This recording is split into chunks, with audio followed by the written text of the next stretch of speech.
Assalamu alaikum, dear students. Hope you are all fine. Welcome to the practical course of microprocessor based system. Here's your lab instructor Nashita Alwaz. Lab outline consists of 5 portions: lab objective, equipment needed for the experimentation, theoretical background of the experiment, lab performance part, and conclusion. The title of our today's experiment is to understand how jump command works in assembly language. Equipment needed for this experimentation is EMU 8086 software installed on your personal computer. Moving towards the theoretical background of this experiment, what is the jump command? Jump command is conditional execution in assembly language, which is accomplished by several looping and branching instructions. These instructions can change the flow of control in a program. There are two types of jump command in assembly language: conditional jump and unconditional jump. Okay, so हम लोग कह सकते हैं कि jump command जो है आपके पास वो एक तरह की लूपिंग का फंक्शन परफॉर्म करती है। आप लोग एक कंडीशन सेट करते हो और कहते हो और एक काम सेट करते हो, ठीक है। आप कहते हो कि अगर कंडीशन सेटिस्फाई होगी तो ये काम जो है वो बार बार होगा और हम इस कंडीशन पर इस काम पे मूव करेंगे। अगर आपकी वो कंडीशन सेटिस्फाई नहीं होती तो आप उस काम की तरफ शिफ्ट नहीं होते। लेकिन इस तरह की जो जंप होती है, इस तरह की जो लूपिंग होती है, उसको हम कहते हैं कंडीशनल जंप। कि हमने एक कंडीशन सेट की और हम लोग कहते हैं कि जब तक कंडीशन सेटिस्फाई नहीं होती तब तक ये काम जो है वो बार बार ना हो, ठीक है। लेकिन दूसरी टाइप की जो हमारे पास जंप होती है उसको कहते हैं अनकंडीशनल जंप, जिसके अंदर हम एक काम को बार बार कराते हैं। फॉर एग्जाम्पल, हम दो नंबर्स को बार बार ऐड करवाते हैं, ठीक है। लेकिन उसके अंदर कोई कंडीशन सेट नहीं करते। हम ये नहीं कहते कि अगर दो नंबर इक्वल होंगे या दो नंबर एक नंबर दूसरे से लेस देन होगा तो ही मेरे पास एक कोड बार बार रन हो। अगर ऐसी चीज पॉसिबल नहीं होती तो मेरे पास कोड रन ना हो। तो इस तरह की कंडीशन, इस तरह की जंप की कमांड जो है वो बेसिकली कहलाती है कंडीशनल जंप, ठीक है। नॉन कंडीशनल जंप, जिसके अंदर आप कंडीशन सेट कर रहे हो, जिसके अंदर आप कंडीशन सेट करके जंप करा रहे हो बार बार एक ही चीज पर, एक ही काम पर, उसको कहते हो कंडीशनल जंप। जिसपे आप लोग बगैर कंडीशन के एक ही काम बार बार करवा रहे होते हो, बार बार एक ही काम दोहराए जा रहे होते हो, ठीक है, विदाउट सेटिंग कंडीशन, उसको कहते हैं अनकंडीशनल जंप। देन हमारे पास आता है अनकंडीशनल जंप। इसके बारे में अभी हमने देखा है कि ये जंप की इंस्ट्रक्शन को यूज करते हुए परफॉर्म करवाया जा सकता है। इसके अंदर कोई कंडीशन आप लोग सेट नहीं करते कि आपने एक एग्जीक्यूटिंग इंस्ट्रक्शन होती है उसको आपने बार बार एग्जीक्यूट कराना होता है। ऐसा नहीं होता कि आप लोग एक कंडीशन की बेसिस पे उस इंस्ट्रक्शन को एग्जीक्यूट करवाओ, ठीक है। तो आप लोग बार बार एक ही स्टेप पर एग्जीक्यूट करवाते हो, एक एक स्टेप को एग्जीक्यूट करवाते हो, ठीक है। तो बेसिकली इसके अंदर री एग्जीक्यूशन का फंक्शन जो है परफॉर्म करवाया जा रहा होता है कि आप एक काम करवाते हो, उसको नाम दे देते हो L1 L2, अपना नाम भी आप उस पर सेट कर सकते हो और उस काम को बार बार परफॉर्म करवाते रहते हो। अगर मैं बात करती हूँ सिंटेक्स की कि आप लोग लिखते कैसे हो जंप को, तो आप लोग लिखते हो JMP की कमांड को यूज करते हुए। देन आप उसको बताते हो EMU को, सॉफ्टवेयर को आपने बताना है कि आपने जंप करना कहाँ पर है, ठीक है, किस जगह पर आपने बार बार जंप करना है। तो उस जगह को नाम देना भी इम्पोर्टेंट है, ठीक है। यहाँ पे मैंने लिखा है जंप लेबल। अब लेबल की जगह पे आप लेबल भी लिख सकते हो, L1 भी लिख सकते हो, अपना नाम भी लिख सकते हो, कुछ भी लिख सकते हो, ठीक है। बस आपने ये कहना है कि अगर मैं दो नंबर्स को सब्ट्रैक्ट कर रही हूँ तो उस दो नंबर्स को सब्ट्रैक्ट करने का जो काम है उसका नाम लेबल है, ठीक है, और मुझे उसी पे दोबारा मूव करना है, उसी पे दोबारा जंप करना है, ठीक है। तो सिंपली आपने अगर दो नंबर्स को ऐड कराना है या सब्ट्रैक्ट कराना है तो इस काम को, एडिशन या सब्ट्रैक्शन के काम को एक नाम दे दोगे। उस नाम को आप लेबल भी कह सकते हो, L1 भी कह सकते हो, पाकिस्तान भी कह सकते हो, डिपेंड करता है आप पर, ठीक है। उसको जो काम आपने करवाना है उसको आप एक नाम दे दोगे। देन आप लिखोगे जंप लेबल। जंप करो लेबल पे, लेबल मीन्स वो नाम, वो काम का नाम जो आपने सेट किया है। नेक्स्ट जो हमारे पास प्रोग्राम है वो बेसिकली है अनकंडीशनल जंप का, कि कोई भी कंडीशन नहीं है लेकिन आपका प्रोग्राम जो है वो लूप की तरह चलता रहता है, कंटिन्यू होता रहता है। तो इसके लिए हम सबसे पहले लिखते हैं ORG 100H, ओके। देन हम लिखते हैं मूव, और हम यूज करें यहाँ पे डेटा रजिस्टर। आपको याद होगा कि हमने थर्ड लैब के अंदर किया था कि अगर हम डेटा रजिस्टर के अंदर एक कैरेक्टर को मूव करवा दें और उस कैरेक्टर को इन 21 एज की को यूज करते हुए स्क्रीन पर टाइप करवाएं, तो हम लोगों को एक पूरा कैरेक्टर जो है उस ब्लैक स्क्रीन पर लिखा हुआ नजर आता है। उसी चीज को कि हम ए को बार बार टाइप करवाएं, हम लोग जंप की इंस्ट्रक्शन को यूज करते हुए ये प्रोग्राम आज करते हैं। तो हम क्या करेंगे, डेटा रजिस्टर के अंदर मूव करा देंगे कैरेक्टर ए, ओके। कैरेक्टर है क्योंकि तो मैंने कॉमास को यूटिलाइज किया। देन मैं लिखूंगी मूव, ओके, क्योंकि हमने इसको एज एन आउटपुट लेना है, ठीक है। तो जब हमने एज एन आउटपुट लेना होता है तो हम लोग यूज करते हैं मूव h, 2, ओके। देन हम लिखेंगे इंट 21 एज, जो बेसिकली किस लिए यूज हो रहा होता है, बेसिकली इंटरप्ट कॉज कर रहा होता है, ठीक है। उसको हम यूटिलाइज करेंगे।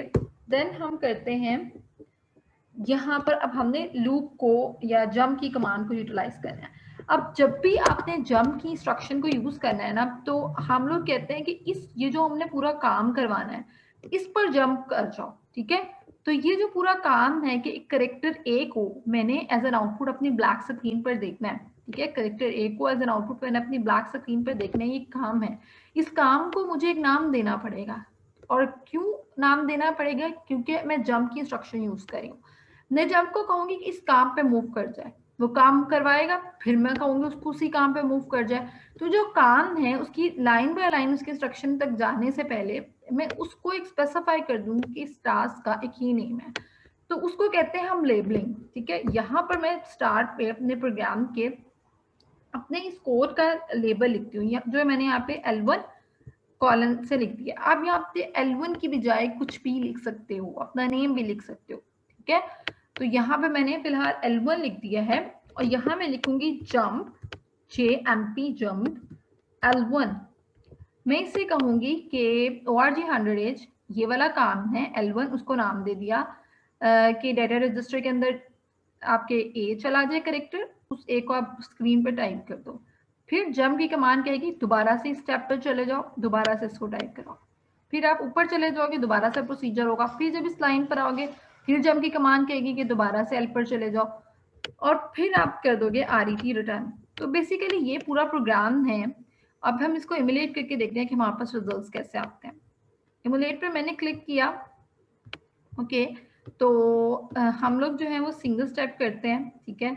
तो डेटा रजिस्टर के अंदर आप लोग देख सकते हो वैल्यू आ गई है, ठीक है। कैरेक्टर है उसकी इक्विवेलेंट जो भी आएगा वो आ गया है। सिंगल स्टेप किया, जिससे इंट पर पहुंचेगी आपकी, यहाँ पे इंट 21 इंच तक अभी नहीं पहुंचा, इंट पे पहुंचा जैसे ही तो ए आ गया, ओके। आपके पास ए कैरेक्टर शो हो गया। उसके बाद अब ये जंप पर जाएगा, तो जंप फिर कहेगा L1 पर जाओ, फिर पूरा प्रोसीजर स्टार्ट हो जाएगा, ठीक है। फिर दोबारा स्टार्ट हो गया पूरा प्रोसीजर। फिर आपने ये किया, जैसे दोबारा फिर ये शो हो गया।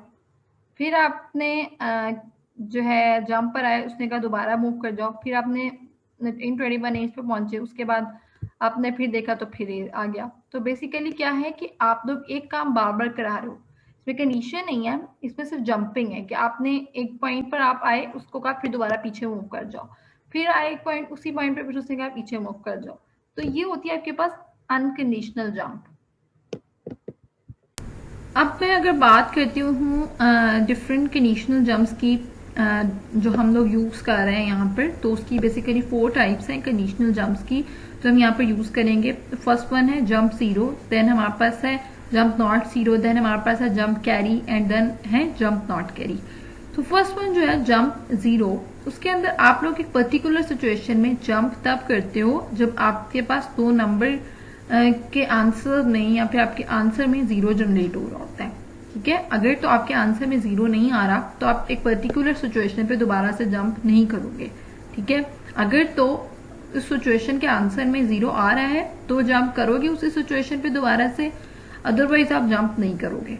अब इससे जो फ्लैग्स इफेक्ट हो रहे होते हैं उसके अंदर आता है 0 फ्लैग, ठीक है।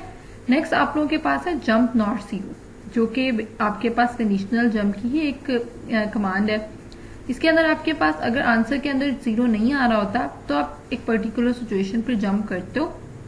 अगर आपके पास आंसर के अंदर 0 आ रहा होता है, ठीक है, तो आप नहीं मूव करते। अगेन क्योंकि इसमें 0 इन्वॉल्व हो रहा है तो 0 फ्लैग से इफेक्ट होगा। देन आपके पास जो थर्ड टाइप है कंडीशनल जंप की, वो है जंप कैरी। अगर तो आप एडिशन कर रहे हो, उसके अंदर कैरी जनरेट हो रहा है, या फिर आप अगर सब्ट्रैक्शन कर रहे हो और उसके अंदर बोरो आप ले रहे हो, तो दोनों सिचुएशन के अंदर आपको पता है कि आपका कैरी फ्लैग इफेक्ट होता है, ठीक है। तो ऐसे सिचुएशन, आपका ऐसा आंसर जिसके अंदर आप लोग कैरी ले रहे हो या फिर आपका कैरी फ्लैग इन्वॉल्व हो रहा है, तो उसके अंदर आप जंप करोगे। लेकिन अगर आपका कैरी फ्लैग इफेक्ट नहीं हो रहा या फिर आपका आंसर जो है वो कैरी जनरेट नहीं कर रहा, ठीक है, तो उस सिचुएशन के अंदर आप जंप कैरी के थ्रू जंप नहीं कर सकते, ठीक है। अगर तो कैरी आ रहा होगा तो जंप करोगे, अगर कैरी नहीं आ रहा होगा तो जंप नहीं करोगे। देन लास्ट वन है जंप नॉट कैरी, ठीक है। इसके अंदर अगेन वही सिचुएशन है आपके पास कि अगर आपके पास तो नंबर्स को के आंसर के अंदर कैरी जनरेट हो रहा है, ठीक है, तो आपका जंप नहीं होगा, क्योंकि आप लोग यूज करो जंप नॉट कैरी की कमांड। जंप तब होगा जब कैरी नहीं होगा, अगर कैरी होगा तो जंप नहीं होगा। तो ये बेसिकली 4 जो है हमारे पास सब टाइप्स है कंडीशनल जंप की। अब हमारा जो प्रोग्राम है वो बेसिकली है जंप का। जंप में सबसे पहले हम लोग एक्सिक्यूट करके देखते हैं जंप 0 को, ठीक है। तो उसके लिए सबसे पहले मैं लिखती हूँ ORG 100 एज यूजुअल। देन हम लोग कहते हैं L1 कॉलन, ठीक है। एक मैं जिस जगह पे बार बार मूव हो रही हूँ, जिस जगह पे बार बार जंप कर रही हूँ, तो उसको मैंने एक नाम देना है। जिस काम पे मैं बार बार मूव हो रही हूँ, जिस काम पे मैं बार बार जंप हो रही हूँ, उसको मैंने एक नाम देना है। तो मैं लिखूंगी L1, आप यहाँ पर कुछ भी लिख सकते हो। देन मैं मूव की कमांड को यूज करते हुए AL रजिस्टर के अंदर एक वैल्यू को स्टोर कराती हूँ। अब बेसिकली मैं यूज करी हूँ जंप 0। जंप तब होगा जब आंसर में आफ्टर कंपैरिजन या फिर आफ्टर सब्ट्रैक्शन आंसर में 0 आएगा। 0 आएगा दो नंबर्स की सब्ट्रैक्शन से, तो जंप होगा कोड प्रीवियस स्टेज पर L1 पर। अगर आपके पास आंसर 0 नहीं आएगा तो जंप नहीं होगा। तो मैं क्या करूंगी, अपने जो दोनों ऑपरेंड्स हैं उनको इक्वल रखूंगी, ठीक है। BL के अंदर भी मैं 3H को ही स्टोर करा देती हूँ। देन मैं कमांड यूज करती हूँ बेसिकली SUB की। सब्ट्रैक्ट करी हूँ मैं AL, BL, ओके। देन मैं कहती हूँ जंप के लिए JN JZ, okay, JZ and L1, और नीचे लिखती हूँ RET। AL और BL इन दोनों के अंदर मैंने एक ही वैल्यू को मूव करा दिया, इनको सब्ट्रैक्ट करवाया। अब L1 जो है वो बेसिकली काम है सब्ट्रैक्शन का इन दोनों की। आप लोगों ने AL के अंदर 3 को स्टोर कराया, BL के अंदर 3 को स्टोर कराया, सब्ट्रैक्ट किया और फिर इस जगह पे मूव हुए। अगर तो आफ्टर सब्ट्रैक्शन आंसर में 0 जनरेट होगा तो जंप 0 जो है वो L1 पर शिफ्ट हो जाएगा। अगर इन दोनों की सब्ट्रैक्शन से AL और BL या दोनों ऑपरेंड्स की सब्ट्रैक्शन से 0 नहीं जनरेट होता तो रिटर्न पर आपका प्रोग्राम आ जाएगा, वापस मूव नहीं करेगा। इसको हम इमुलेट करके देखते हैं। सिंगल स्टेप मैंने किया, आप लोग देख सकते हो AL के पास 3 आ गया, देन BL के पास 3 आ गया। देन मैंने सिंगल स्टेप किया तो सब्ट्रैक्शन आ गई, ठीक है। 3 - 3 इक्वल्स टू क्या आता है 0, तो 0 हो गया। अब जंप 0, अब आंसर जो है वो 0 आ रहा है, आप AL के अंदर देख भी सकते हो। तो फिर आंसर ऊपर चला जाएगा, फिर 3 आएगा, फिर 3 BL के अंदर भी सेव होगा, फिर आंसर 0 आएगा। फिर इस तरह पूरा प्रोग्राम जो है वो कंटिन्यू रहेगा, लूप की तरह वर्क करेगा। लेकिन अगर मैं करती हूँ यहाँ पर AL के अंदर 2 कर देती हूँ, फॉर एग्जाम्पल मैंने अगर AL के अंदर 2 कर दिया तो अब 2 - 3 इज नॉट पॉसिबल, ठीक है। तो हम लोग 2 - 3 का आंसर जो है वो इक्वल नहीं आएगा। आफ्टर सब्ट्रैक्शन अगर मैं AL, BL करती हूँ तो दोनों को अगर मैं सब्ट्रैक्ट करती हूँ तो दोनों को सब्ट्रैक्ट करने के बाद आंसर 0 नहीं आता। तो जंप 0 की कमांड जो है वो AL मतलब जो मेरा L1 काम है उसको दोबारा से एग्जीक्यूट नहीं करेगी, ठीक है। मैंने AL के अंदर 2 को स्टोर कराया, BL के अंदर 3 को स्टोर कराया। देन मैंने दोनों को कहा कि दोनों आपस में सब्ट्रैक्ट हो। आफ्टर सब्ट्रैक्शन मैंने चेक किया कि जंप 0 जो है वो वर्क कर रही है या नहीं। जंप 0 ने तब वर्क करना है जब इन दोनों की सब्ट्रैक्शन से आंसर 0 आएगा। अब 2 - 3 करने से आंसर 0 नहीं आता तो जंप 0 जो है वो वर्क नहीं करती और दोबारा से आप L1 पर मूव नहीं होंगे। इसको चेक करते हैं, इमुलेट करते हैं। सिंगल स्टेप मैंने किया तो ax के पास या al के पास 2 आ गया, देन bl के पास 3 आ गया, देन आफ्टर सब्ट्रैक्शन मेरे पास डबल एफ जनरेट हुआ। अब दोबारा से हम रिटर्न पर शिफ्ट हो गए, हम ऊपर नहीं गए, L1 पे नहीं गए। क्यों नहीं गए? क्योंकि AL माइनस BL करने से आंसर 0 नहीं आया। अगर आंसर 0 आता तो हम दोबारा से L1 पर चले जाते। तो ये होती है मेरे पास कंडीशनल जंप। ठीक है, मेरा प्रोग्राम टर्मिनेट हो चुका है।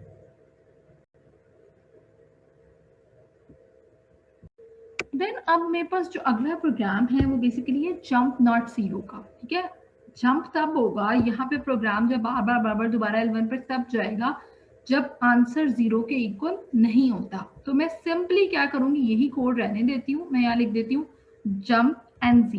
ठीक है, जंप नॉट जीरो कि आंसर अगर AL माइनस BL करने से अगर आंसर 0 नहीं होता तो आपका कोड रन होगा, आपका कोड बार बार L1 पर जंप करेगा। अगर तो इन दोनों की सब्ट्रैक्शन से 0 जनरेट होता है तो आप लोगों का कोड जो दोबारा L1 पर L1 पर शिफ्ट नहीं होगा।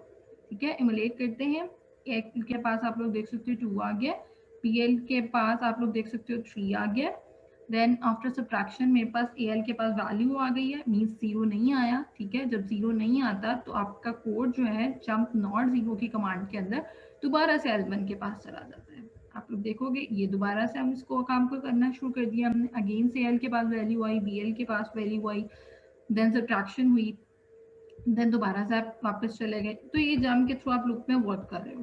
ठीक है, अगर मैं करती हूँ यहाँ पर AL को अगेन से 3, ठीक है, तो मैंने AL को दोबारा से 3 कर दिया है, तो 3 माइनस 3 क्या होता है 0। तो जब 0 आएगा तो मेरा प्रोग्राम जो है वो दोबारा से इस लाइन पर शिफ्ट नहीं होगा, क्योंकि हम यूज कर रहे हैं कमांड क्या, जंप नॉट 0 की। ठीक है, जंप तब जब नॉट 0 आंसर में आए। सिंगल स्टेप करो, AL के पास वैल्यू आ गई, सिंगल स्टेप किया, BL के पास वैल्यू आ गई, 3 माइनस 3 इक्वल्स टू 0, 0 आ गया। जब 0 होता है तो जंप आपके पास नहीं होगा, सिंपली आप रिटर्न पर शिफ्ट हो जाओगे और आपका प्रोग्राम जो है वो टर्मिनेट हो जाएगा। तो ये होती है मेरे पास जंप नॉट 0 की कमांड।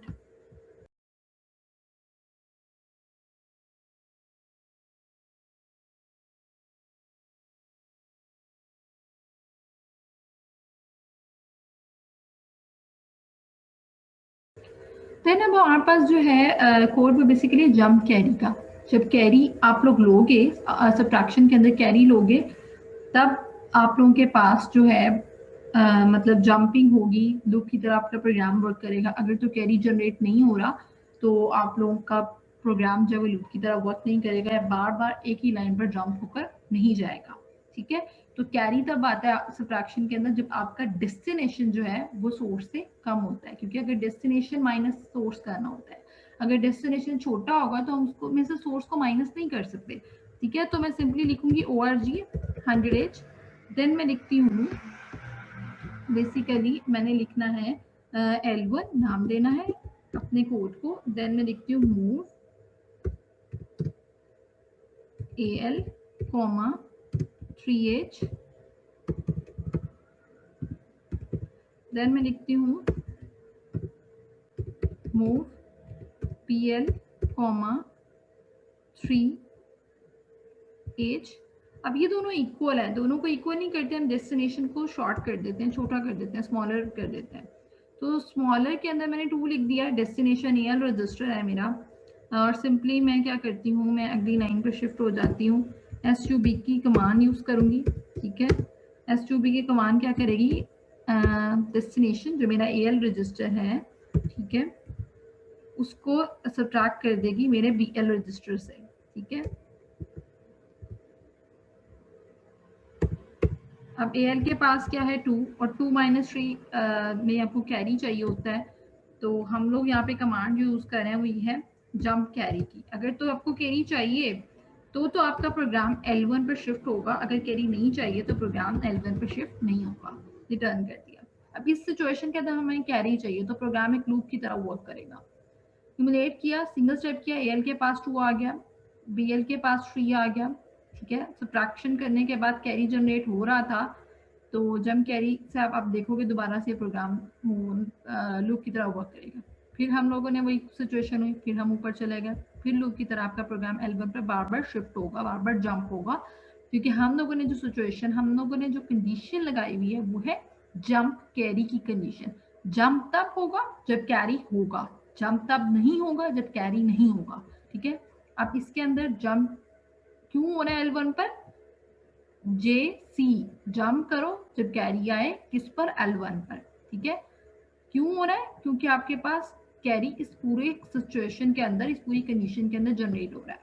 अगर मैं फॉर एग्जाम्पल यहाँ कर देती हूँ 6, अब इसके अंदर कैरी जनरेट क्यों हो रहा है? क्योंकि 6 - 3 इज पॉसिबल। तो हम लोग एवलेट फिर से करते हैं। सिंगल स्टेप मैंने किया, AL के पास वैल्यू आ गई, BL के पास वैल्यू आ गई, AL माइनस BL करती हूँ तो 3 आ गया। सिंपली आप रिटर्न पर आप लोग शिफ्ट हो गए। ठीक है, आप दोबारा से L1 पर जंप नहीं हुए क्योंकि यहाँ पे इस पूरी सिचुएशन के अंदर कोई कैरी जनरेट नहीं होगा। ठीक है, तो ये मेरे पास बेसिकली होती है जंप कैरी की कमांड। सिंपली अब हमारे पास जो अगला कोड है वो बेसिकली है जंप नॉट कैरी। ठीक है, जब जंप तब होगा आपकी पर्टिकुलर सिचुएशन पे जब कैरी जनरेट नहीं हो रहा होगा। अब यहाँ पे जो मैंने कोड लिखा है ऑलरेडी, उसके अंदर है ORG 100H L1, मतलब ये काम है जिसका मैं नाम दे रही हूँ मूव AL, 6H। 6H को मैंने AL के अंदर मूव कराया है, देन मैंने BL के अंदर 3 को मूव कराया है। अब 6 - 3 पॉसिबल है, इसके अंदर आपका डेस्टिनेशन बढ़ा है सोर्स से। ठीक है, तो जब डेस्टिनेशन बड़ा होता है, डेस्टिनेशन क्या है? AL है और सोर्स क्या है? BL है, तो आप लोगों को सिचुएशन में कैरी जनरेट नहीं होता। ठीक है, तो हम इजीली SUB AL, BL कर सकते हैं। AL आपके पास डेस्टिनेशन है, सोर्स जो है वो BL है, तो सोर्स को इजीली हम डेस्टिनेशन में से माइनस कर सकते हैं। तो इस सिचुएशन के अंदर आपके पास कोई कैरी जनरेट नहीं होगा। यहाँ पे मैं लिख दूंगी jump not carry L1।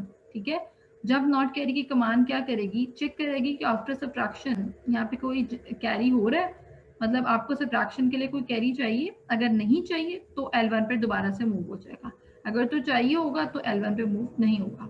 Emulate पर मैं क्लिक करती हूँ। सिंगल स्टेप मैंने किया, AL के पास 6 आ गया। सिंगल स्टेप मैंने किया, BL के पास 3 आ गया। देन 6 - 3 = 3, आप लोग चेक कर सकते हो 3 आ गया।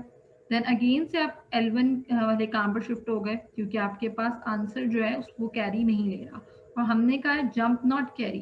जंप तब हो जब कैरी नहीं आ रहा। ठीक है, पूरा प्रोग्राम लूप की तरह आपके पास वर्क करना शुरू हो जाएगा।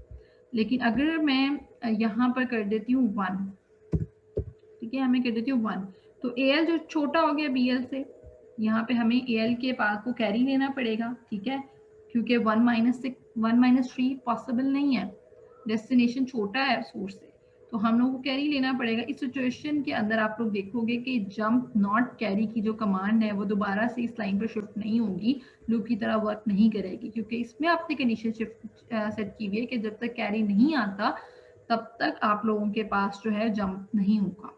ठीक है, सिंगल स्टेप किया, AL के पास 1 आ गया। सिंगल स्टेप किया, BL के पास 3 आ गया। सिंगल स्टेप किया तो AL के पास वैल्यू आ गई जो आफ्टर कैरी सब्ट्रैक्शन के आनी थी। सिंगल स्टेप किया तो सिंपली आप रिटर्न पर शिफ्ट हो गए, दोबारा L1 पर नहीं गए, और फिर आपके पास वो प्रोग्राम जो है टर्मिनेट हो गया। नेक्स्ट पार्ट जो हमारी आज की लैब का है वो है compare instruction. Compare instruction compare करती है दो ऑपरेंड्स को, और ये नॉर्मली कंडीशनल एग्जीक्यूशन में यूज हो रही होती है कि अगर आपने कंडीशन सेट करनी है और दो नंबर्स आफ्टर कंपैरिजन जो उसका आंसर जनरेट होता है तो वो कंडीशन एग्जीक्यूट हो, अगर नहीं होता तो कंडीशन एग्जीक्यूट ना हो, तो उस सिचुएशन के अंदर आप इसको यूज कर रहे होते हो। ठीक है, बेसिकली कहाँ यूज हो रही होती है? कंडीशनल एग्जीक्यूशन में यूज हो रही होती है। ये इंस्ट्रक्शन आपके पास जो है सब्ट्रैक्ट करती है वन ऑपरेंड को फ्रॉम द अदर वन और कंपेयर करती है दो ऑपरेंड्स को।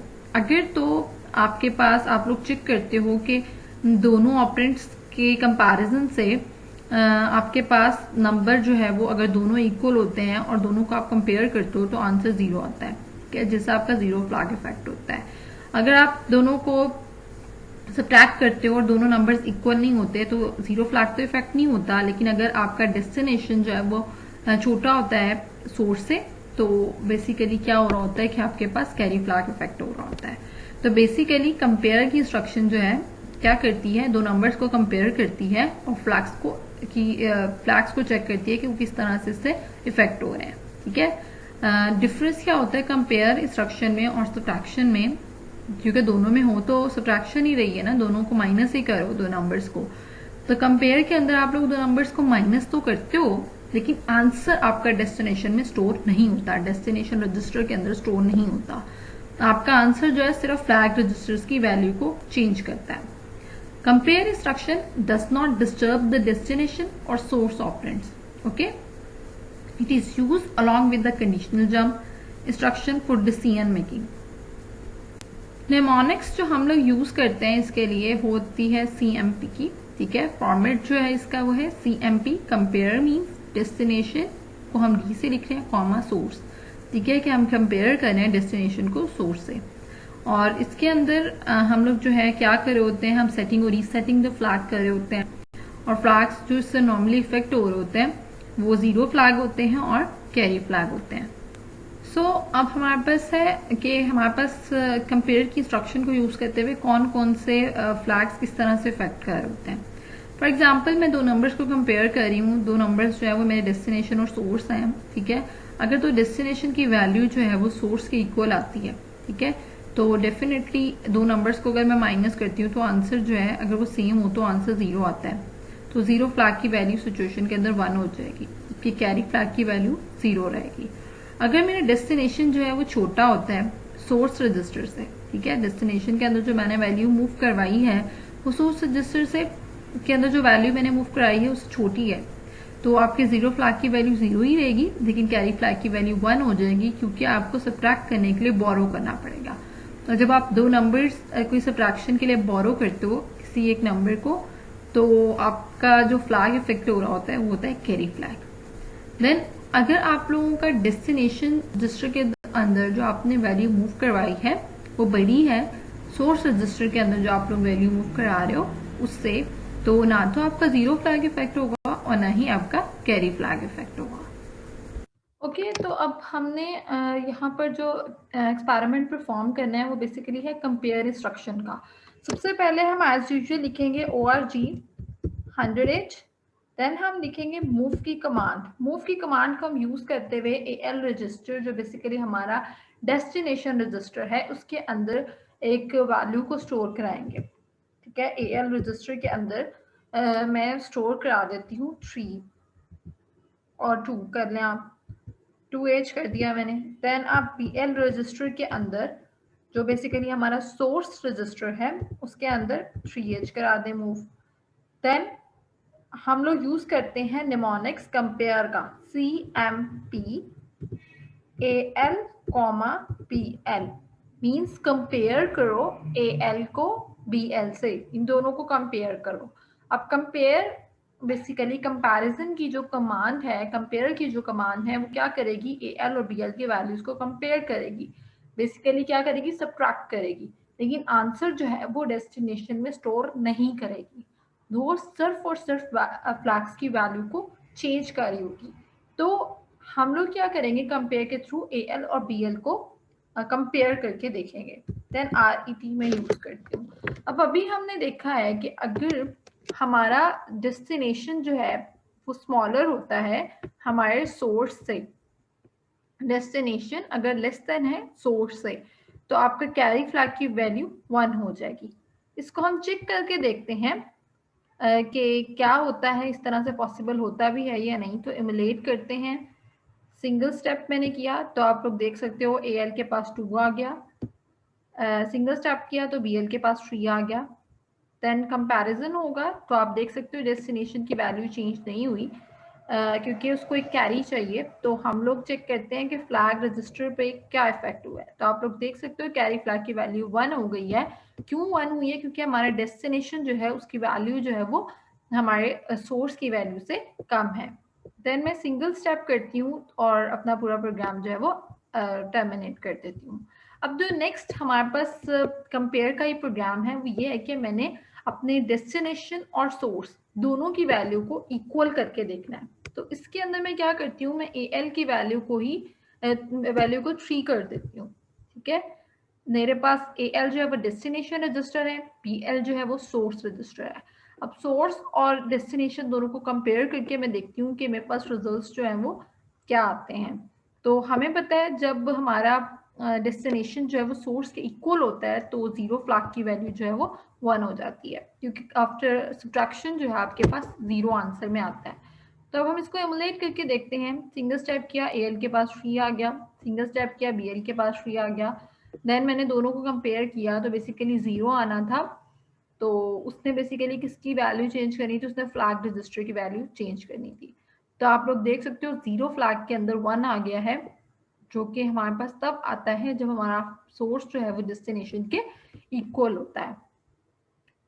ये मेरा प्रोग्राम हो गया। थर्ड जो पार्ट है इस प्रोग्राम का वो ये है कि हमने डेस्टिनेशन रजिस्टर की वैल्यू को बड़ा रखना है और सोर्स की वैल्यू को कम कर देना है। ठीक है, सोर्स यहाँ पे हमारे पास BL रजिस्टर है, उसकी वैल्यू को मैंने क्या कर दी है 2 कर दिया है बेसिकली।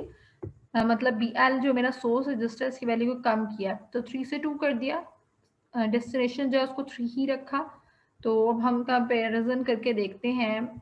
तो इस सिचुएशन के अंदर जब आपका डेस्टिनेशन सोर्स से बड़ा होता है तो ना तो 0 फ्लैग इफेक्ट हो रहा होता है, ना ही कैरी फ्लैग इफेक्ट हो रहा होता है, क्योंकि ये इजीएस्ट किस्म की सब्ट्रैक्शन होती है। हम लोग इजीली 3 - 2 कर सकते हैं। ठीक है, तो हमारा कोई फ्लैग जो है वो इससे 0 और कैरी फ्लैग जो है बेसिकली वो इससे इफेक्ट नहीं हो रहे होते। तो इमुलेट पर हम क्लिक करते हैं। EL के पास आप लोग देख सकते हो 3 आ गया, PL के पास आप लोग देख सकते हो 2 आ गया। देन हम लोगों ने सिंगल स्टेप किया, तो आफ्टर कंपैरिजन हम चेक करते हैं कि हमारे पास ना तो कैरी फ्लैग बन हुआ है और ना ही 0 फ्लैग बन हुआ है। देन सिंगल स्टेप करके अपने प्रोग्राम को टर्मिनेट कर लेते हैं। तो इस तरह से हम कंपेयर की इंस्ट्रक्शन को यूज कर सकते हैं अपने इमुलेटर सॉफ्टवेयर के अंदर। Moving towards the conclusion, in this lab we have learned about the jump command and its working in assembling language.